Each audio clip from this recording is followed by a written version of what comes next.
Salut tout le monde, je vous retrouve aujourd'hui pour les top et flop du mois d'août. Ça devait sortir la semaine dernière et puis j'ai eu une énorme flemme pendant le week-end, j'avais un bon bouquin que je voulais finir, donc je me suis dit que ça pouvait attendre une semaine, d'où le petit retard. On va commencer tout de suite par la lecture, ensuite je vous parle de trucs à regarder et ensuite je vous parle de produits et de activités manuelles, couture, tricot, tout ça. Alors, ma première lecture du mois d'août, c'était Ces prières que je fais dans le noir de Nin Gorman et Marie Alino, qui ressemble à ça. C'est quand même un bon petit pavé. C'est le 3e tome de la saga qui commence par La nuit où les étoiles se sont éteintes, ensuite il y a Le jour où le soleil ne s'est plus levé, et ça c'est le 3e tome, donc là on suit le personnage qui s'appelle Jaeger ou Jaeger, comme vous voulez, qu'on a déjà un petit peu vu dans les 2 premiers tomes, mais là, c'est vraiment le centre de l'histoire, et on voit les personnages des 2 premiers tomes un petit peu en fond de cette histoire.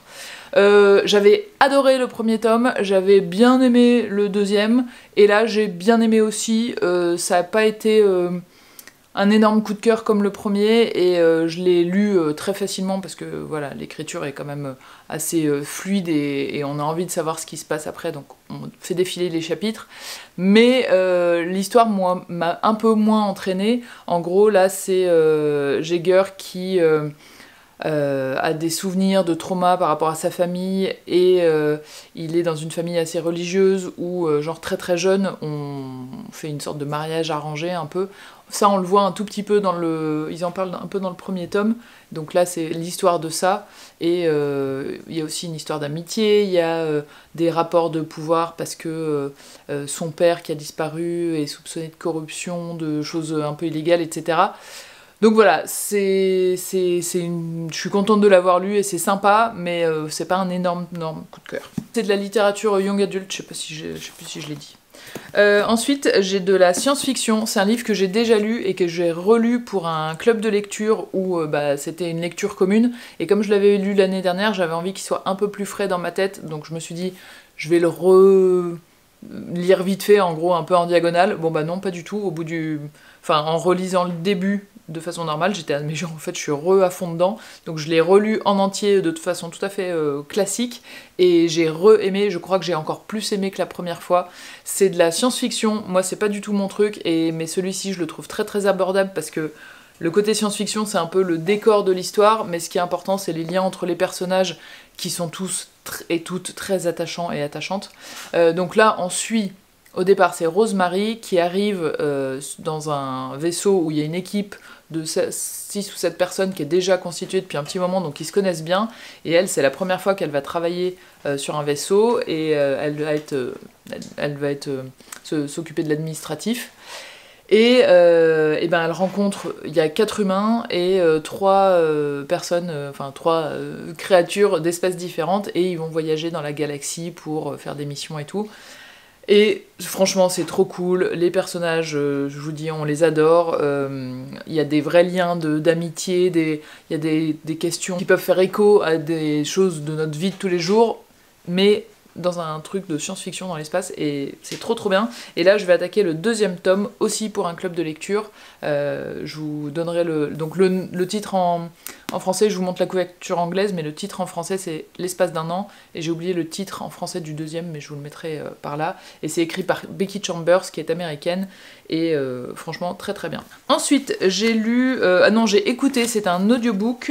Alors le titre français c'est Le club des veuves qui aimaient la littérature érotique de Bali, Kaur Jaswal. En anglais, le titre c'est Erotic Stories for Punjabi Widows. Donc Punjabi, c'est la région du Punjab en Inde. Dans le titre français, on enlève le côté c'est des veuves indiennes, peut-être parce que Punjabi c'est un terme courant en France, alors que la communauté punjabi est assez grande à Londres. Donc voilà, c'est peut-être pour ça qu'ils l'ont pas mis forcément dans le titre.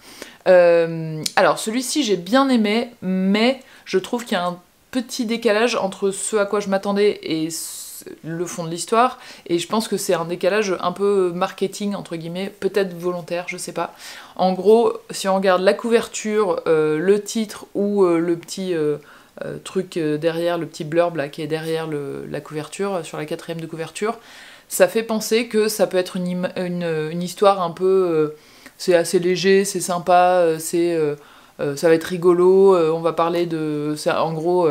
Donc, pardon, je vous ai pas dit de quoi ça parlait. Nikki, 22 ans, qui est serveuse dans un bar, trouve une offre d'embauche pour être prof d'alphabétisation pour des femmes de la communauté punjabi à Londres. Et en fait, elle se rend compte que les femmes qui viennent là sont pas spécialement intéressées dans ça. En revanche, écrire, c'est dans leur langue natale, mais elles écrivent et écrire des récits un peu érotiques, voilà, ça leur fait partager plein d'expériences qu'elles ont, autres que seulement le truc érotique. Et en fait, donc ça peut paraître très léger, ça va être la petite lecture pour la plage facile, mais dans l'histoire, au final, on a quand même accès à tout un truc de culture de cette communauté à Londres, qui n'est pas que légère et facile, il y a quand même beaucoup la place des femmes dans cette communauté, il y a des violences, il y a féminicide, il y a les pressions qu'on peut avoir, une femme doit faire ci, doit pas faire ça, il y a beaucoup les rapports d'honneur, de mariage arrangé, de plein de choses comme ça, et du coup je trouve que le titre et la couverture donnaient pas du tout cette impression, et en fait le livre est beaucoup plus profond que ce que ça peut laisser paraître, donc moi je m'attendais à un livre vraiment... lecture facile et tout, et je pense que pour certaines ou certains, ça peut être un peu dérangeant d'avoir des trucs quand même assez durs et assez violents qui viennent au milieu de l'histoire. Donc au final, moi j'ai trouvé ça plus intéressant que ce à quoi je m'attendais, mais je trouve que par rapport au titre, on s'attend pas forcément à ça. Voilà, je sais pas si jamais vous l'avez lu, n'hésitez pas à me dire ce que vous en avez pensé vous. Ensuite, j'ai lu un essai qui est trop bien, qui s'appelle Allumeuse, jeunesse d'un mythe, de Christine Van Gien, ou Van Gien, je sais pas comment ça se prononce. J'en ai entendu parler en écoutant le podcast Vivons heureux avant la fin du monde, et il y a un épisode qui s'appelle Le mythe de l'allumeuse, et l'animatrice reçoit l'autrice de ce livre pour parler un peu du mythe de l'allumeuse, et le livre complète très bien.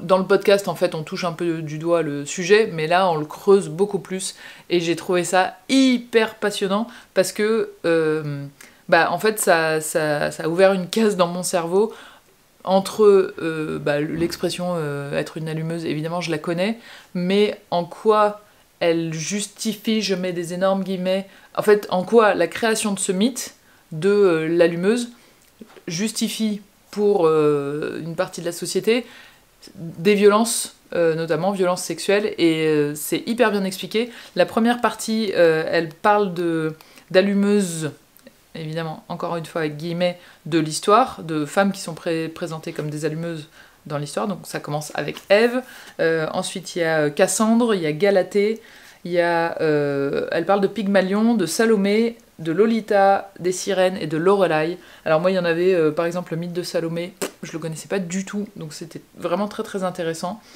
Et dans la deuxième partie c'est un peu plus un truc sociologique sur d'où vient ce...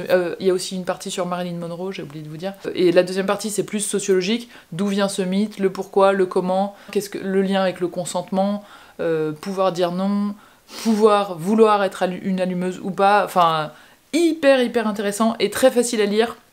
Vraiment c'est pas des phrases compliquées, c'est pas du jargon universitaire et tout. J'ai vraiment adoré et j'ai souligné plein de passages et j'ai déjà un peu envie de le relire parce que comme je l'ai lu très vite, j'ai dû le lire en 2 jours, je pense qu'il y a des trucs qui sont passés un peu vite dans mon cerveau, mais je sais que je le relirai. Et j'ai oublié de vous dire, il y a une petite partie où c'est des reproductions d'images imprimées en couleur. Donc quand elle parle par exemple du mythe de Cassandre, elle nous renvoie à une peinture qui représente ce mythe-là, donc vraiment trop bien. Et d'ailleurs si vous pouvez écouter l'épisode de podcast aussi, très intéressant. Et le dernier que j'ai lu ce mois-ci, au mois d'août, c'était Mon année sans les hommes de Catherine Gray.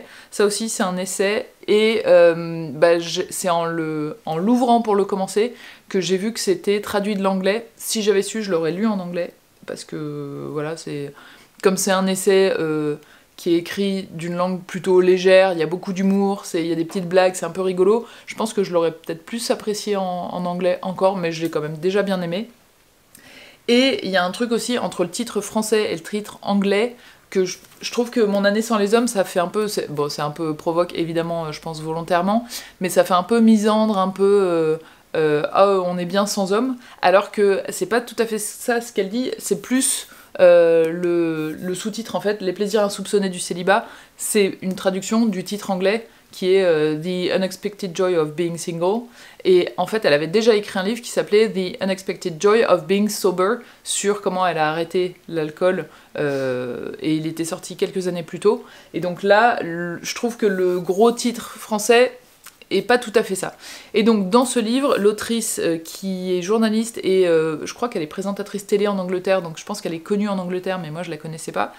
Elle parle dans une première partie de son ancienne addiction à l'amour, à quel point ça régissait toute sa vie, à quel point dès qu'elle était seule, fallait qu'elle aille sur une appli et qu'elle bouque son samedi soir, à quel point elle vivait que par le regard des hommes, que voilà, le célibat c'était vraiment pour elle un échec et voilà, à quel point elle le vivait mal.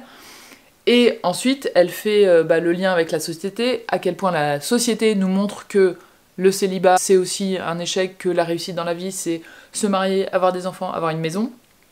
Donc il y a un peu une approche aussi historique et sociologique du célibat.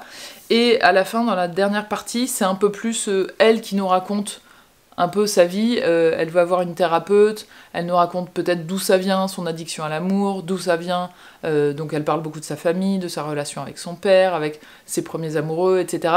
Donc là c'est un peu plus perso, moi ça m'a intéressé parce que ça restait agréable à lire, mais ça fait moins essai, ça fait plus témoignage. Mais vraiment, la lecture dans son ensemble, j'ai trouvé très...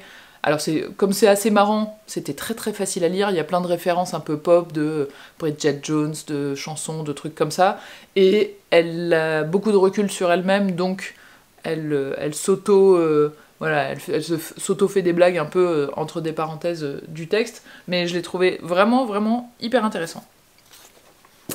Et en lecture c'est tout, j'en ai d'autres que j'ai pas du tout apprécié ou fini, donc je me dis que c'est pas très intéressant de vous en parler.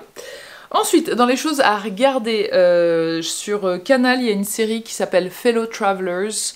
Donc là, on est dans les années 60, me semble-t-il, 50-60 peut-être, à l'époque du macartisme aux États-Unis, c'est-à-dire l'époque anticommuniste, vraiment l'après-guerre, début de guerre froide, et c'est vraiment la chasse aux sorcières des communistes dans la vie politique ou médiatique ou publique aux États-Unis. Donc on est dans le bureau de McCarthy et de ces deux acolytes qui formaient cette commission qui partait vraiment à la chasse aux sorcières, contre donc les communistes et les personnes homosexuelles. Donc il y avait vraiment les deux qui étaient liés, vraiment un truc de on veut que les mœurs soient irréprochables, voilà, avec tout ce que ça peut engendrer. Et donc on suit deux personnages, un qui travaille dans le cabinet de McCarthy, qui est un peu un des assistants du cabinet, et un qui travaille aussi dans l'administration de l'État, mais on sent qu'il est plutôt contre cette administration-là. Et c'est pas un spoil, mais ces deux hommes vont se rencontrer et avoir une histoire. Donc ils sont dans l'administration qui réprime les gens de leur communauté. Alors, moi je l'ai regardé parce qu'il y a l'acteur qui fait le grand frère dans Bridgerton, Anthony, qui joue dedans, qui joue celui qui est dans le bureau de McCarthy. C'est pas une comédie du tout, hein, c'est vraiment un truc... c'est pas documentaire non plus, mais c'est une série dramatique. J'ai trouvé ça bien, après c'est pas non plus... la série que je vous dis de regarder absolument, c'est une plongée dans les années 50. Après, je pense que si on fait partie de cette communauté, si on a vécu des choses un peu similaires sur le fait de devoir se cacher, d'avoir peur et tout, ça peut être un peu trigger warning, voilà, ça peut ne pas forcément être votre cam, mais dans l'ensemble, c'est quand même un saut dans l'histoire et un pan de l'histoire des États-Unis qui reste important, et je trouve que c'est important aussi de s'en souvenir. Ensuite, sur Netflix, j'ai regardé une série documentaire sur Simone Biles. Il y avait 2 épisodes quand je l'ai regardé, et il me semble qu'il y en a qui doivent arriver, je pense, le après JO. C'est sorti juste avant les JO, donc je pense que avec les JO et ses victoires, ils vont en rajouter, c'est un peu volontaire. Et on suit son histoire. Si vous aimez bien Simone Biles ou le sport et tout ça, ça va vous intéresser. Son parcours est assez... impressionnant pour sa force intérieure, donc voilà, ça m'a beaucoup intéressée. Au ciné, je suis allée voir Le Comte de Monte Cristo. Ça me faisait pas spécialement envie, mais il y a plein de gens qui m'ont dit que c'était vraiment super, donc je voulais me faire un avis. Bon, sachez qu'il dure 3h15, donc c'est quand même un petit peu long, mais on les sent pas trop passer, ça va. Et j'ai trouvé ça, alors pareil, c'est pas le film où je vous dirais allez-y absolument. En revanche, j'ai trouvé ça pas mal fait dans le sens où, en fait, l'histoire est assez complexe et il y a plusieurs sous-histoires dans l'histoire et qui sont assez creusées, assez... voilà, ça, on pousse un peu et on comprend bien ce qui se passe. C'est pas il y a 25 trucs qui se passent et on est complètement perdu. Donc voilà, j'ai passé un bon moment. En vous la faisant rapide, il est arrêté à tort, il est envoyé un peu sur une île comme un bagnard, mais vraiment enfermé sur une île.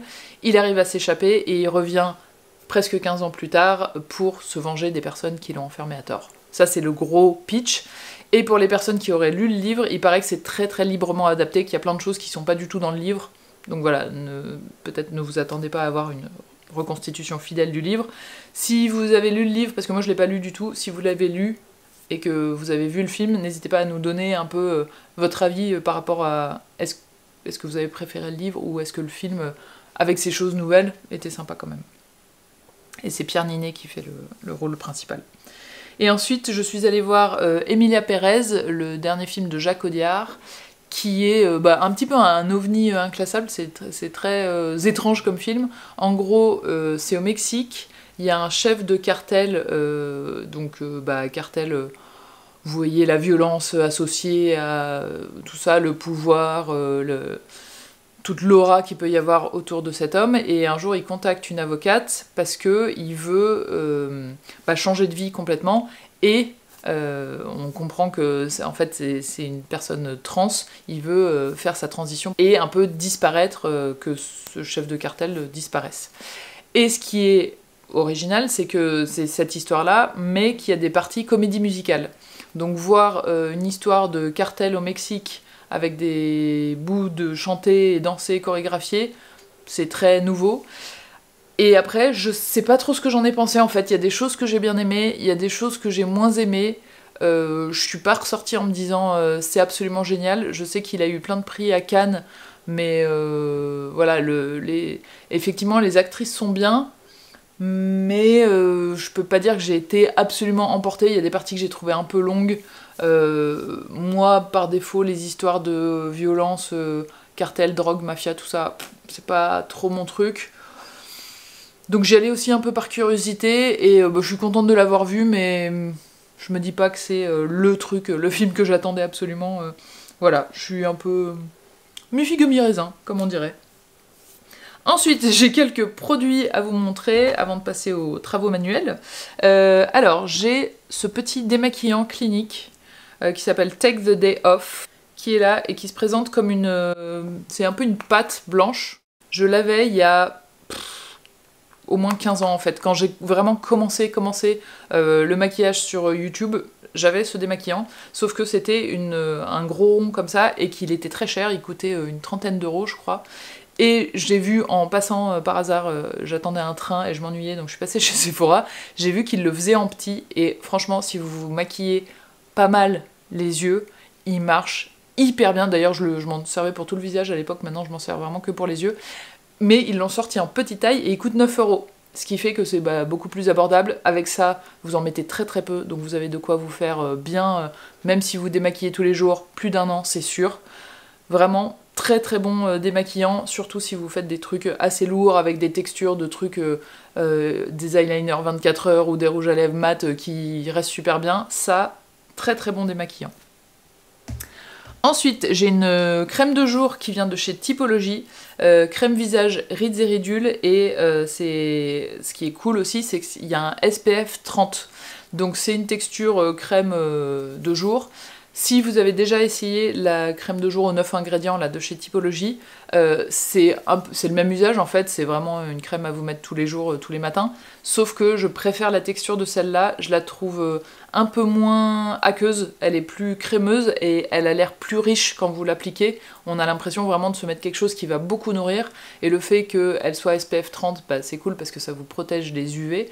Et puis il y a le petit côté rides et ridules qui, bon bah j'ai passé la quarantaine, donc voilà, c'est tout à fait fait pour moi, mais je la trouve vraiment bien, la texture est hyper agréable. Et ensuite, le dernier produit, bah, c'est un produit de chez moi. Si vous me suivez sur Instagram, vous l'avez peut-être vu hier. Mon cahier de lecture que j'ai sorti l'année dernière en octobre à peu près.